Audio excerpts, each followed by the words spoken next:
You know something's wrong. Your groceries cost 40% more. Your gas costs 80% more. Your rent doubled. Your paycheck doesn't go as far. You feel like you're going crazy. You feel like the world is getting more expensive. You feel like your salary doesn't cover everything anymore. You're right. But most people don't understand why this is happening. They blame supply chain issues. They blame the war in Ukraine. They blame oil companies. They blame anything except the real cause. The real cause is simple. Too much money chasing too few goods. That's inflation in one sentence. Let me explain. Money is like any other commodity. It has supply and demand. If the supply of money increases but the supply of goods stays the same, then each unit of money becomes worth less. Prices rise. That's inflation. Here's what happened. During the pandemic, governments around the world printed massive amounts of money. The US government alone printed $6 trillion in stimulus. That's trillions of new dollars added to the money supply. It was money that didn't exist before. It was created out of thin air. Now, you might think, why would the government do that? The answer is that governments always do this during crises. They think that printing money will solve the problem. They think that more money in people's pockets will make them spend more, which will keep businesses afloat and keep people employed. But here's what actually happens. The businesses that received the money spent it on inventory. The inventory was already produced, so giving them more money doesn't create new goods. It just bids up the price of existing goods. Prices rise. At the same time, regular people received stimulus checks. They spent the money on goods, but the supply of goods was limited. Factories were closed. Supply chains were broken. There weren't enough goods to buy, so people had more money competing for fewer goods. Prices rose even more. The government also kept interest rates near zero. They wanted to encourage borrowing and spending, and it worked. People borrowed money. People spent money. But again, there weren't enough goods to satisfy all this demand. Prices went through the roof. So we had massive money printing. We had stimulus checks. We had near-zero interest rates. The result, inflation exploded. By 2022, inflation was the highest it had been in 40 years. Now, the government said we need to fight inflation. So they did what governments always do when inflation gets too high. They raised interest rates. Higher interest rates make it more expensive to borrow money. This is supposed to reduce the amount of money people have to spend. Less spending means less demand for goods. Less demand means prices stop rising. And it worked. Sort of. Inflation did come down, but it came down because the economy crashed. It came down because people lost their jobs. It came down because unemployment rose and people couldn't afford to buy things anymore.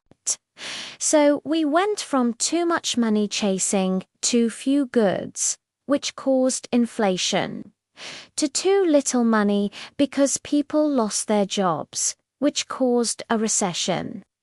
We solved one problem by creating another. But here's the thing that most people don't understand.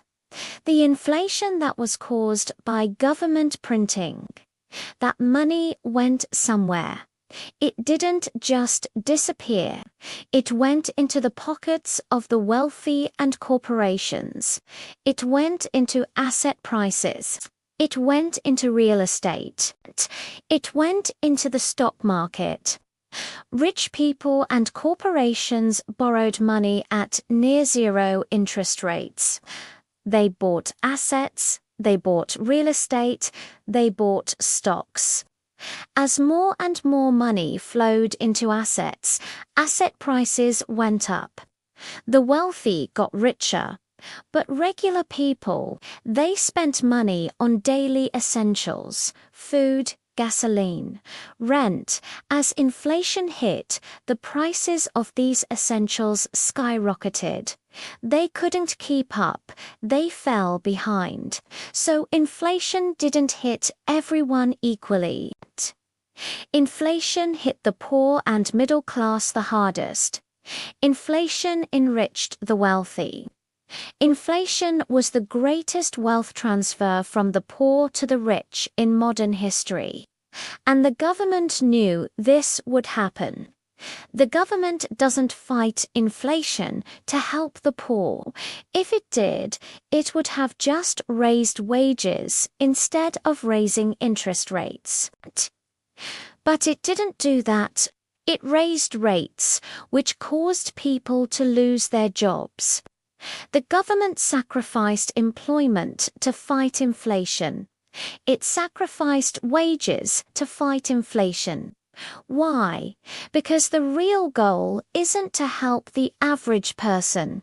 The real goal is to protect the value of assets. Asset owners get nervous when inflation is high. When inflation is high, the real value of their assets might decline. So the government acts to protect asset values, even if it means crushing workers. This is the real story of inflation. It's not about supply and demand. It's not about accidental policy mistakes. It's about deliberately transferring wealth from workers to asset owners. Here's what this means for your life. If you work for wages, inflation is your enemy. Every time inflation rises, your wages get crushed. Your purchasing power declines. You get poorer. If you own assets, inflation is your friend. Your real estate goes up. Your stocks go up.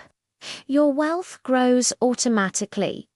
The gap between the wealthy and poor isn't an accident. It's the result of inflation. It's the result of money printing. It's the result of policy choices made by the government. And here's the scary part. Inflation isn't done. The government is still printing money. The government is still stimulating the economy. The money supply is still growing, which means inflation will return. Prices will keep rising. Workers will keep getting crushed. The only way to protect yourself is to stop being a wage earner and start being an asset owner. You have to own real estate. You have to own stocks. You have to own a business. You have to own something that produces value or holds value. Because if you're just a wage earner, if you're just trading your time for money, then inflation is constantly eroding your wealth. You're losing money every single year just by holding cash and earning wages. The wealthy understand this. That's why they own assets. That's why they accumulate wealth. They're not working harder than you. They're just playing a different game. They're playing the asset game instead of the wage game. And once you understand this, you can make better choices. You can start investing. You can start building wealth. You can protect yourself from inflation. But most people don't understand. Most people just accept their fate. They work their jobs. They earn their wages. They watch their purchasing power decline year after year, and they wonder why they can't get ahead. It's not because you're not working hard enough.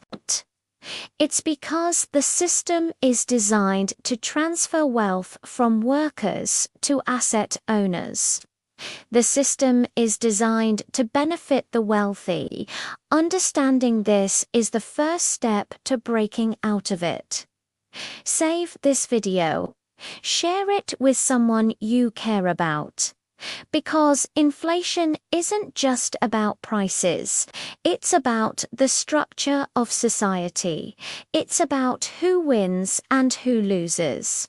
And right now, workers are losing.